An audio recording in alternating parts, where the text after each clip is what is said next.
So I bring enjoyment into history by getting the students up out of their chairs. So I try to get them to do information retrieval activities where they go around the classroom and fill things in, and lots of group work as well. All of my maths lessons are differentiated because with our small class sizes, we don't stream our children, so it's differentiated by outcome. I'll also provide some scaffolding to some pupils who need it, where I'll set them off and I'll give them a little bit of help where the others I won't give any help on an activity so that they can figure it out for themselves. Students can get overwhelmed quite easily if you're introducing a really big new topic and you've not covered it before. So I usually play word association, where I give them the topic and they tell me all of the words that they associate with it. Keywords is a really good idea to introduce it to them, and models I use often to show them the bigger idea of it and then bring it all back in. Since my teacher training days, I've used a KWL strategy, finding out what the students know before we begin a new topic,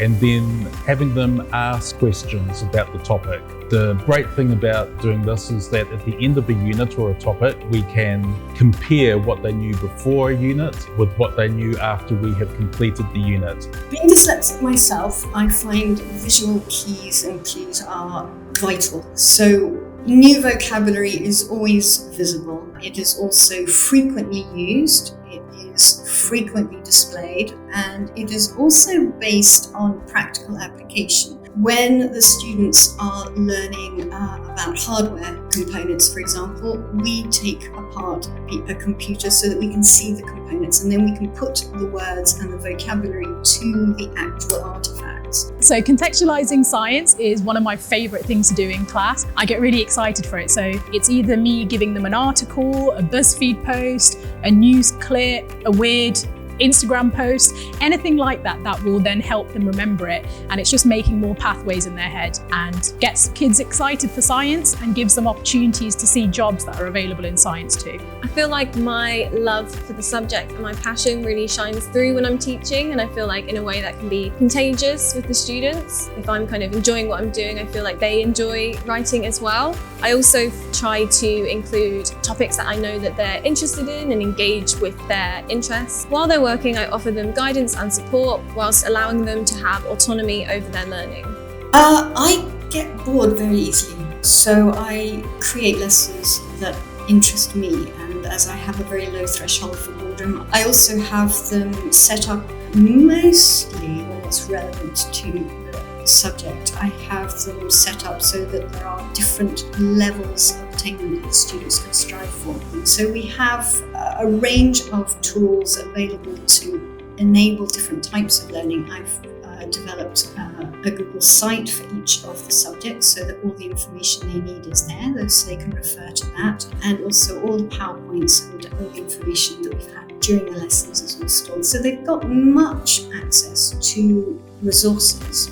Yeah, making sure that the lessons have variety in them. I think in this day and age, you have to be a little bit of an entertainer as well as a teacher to ensure that the information, the skills, the knowledge you would like them to have get through. At the moment, I'm using the television program Shark Tank for my Year 9 students who are doing a unit on how people make a living in the world. This kind of mix of entertainment and actual reality learning lesson will keep the students engaged. Typically, I'll try to do it in a fun way. I'll try and tell them how it's used in real life in almost every topic.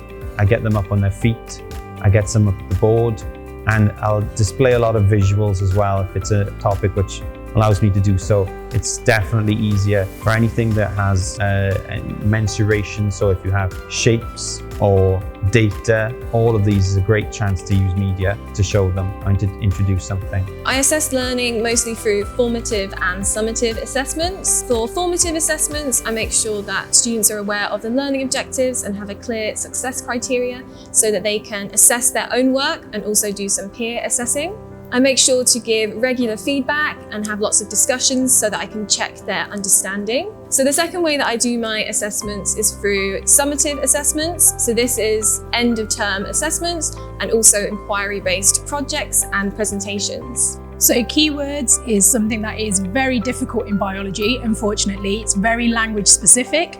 There's always new words each lesson. But I think one is giving them a clear definition of any new word that they're going to have, and then using that in the way that I ask questions, always getting them to say that word back to me. And for EAL learners, before a topic, sending a list of keywords that can be translated, and then getting them to pronounce it back to me whenever they use the word really helps. Buddying up students with classmates and new friends that come from their country is a really good way to make ESL students feel at ease to begin with. A lot of diagnostic assessment is done, especially with their reading and writing, to find out where they're at, and getting a bit of background from their parents as well. Then helps me put a plan together with the student and the parents to help build up their English skills while I'm their teacher.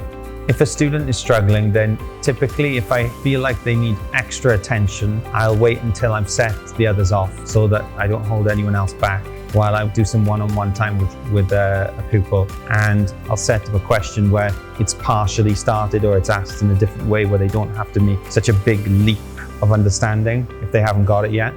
Or I can tie it back into something that I know they know. School is like the foundation to help them continue learning later on in life.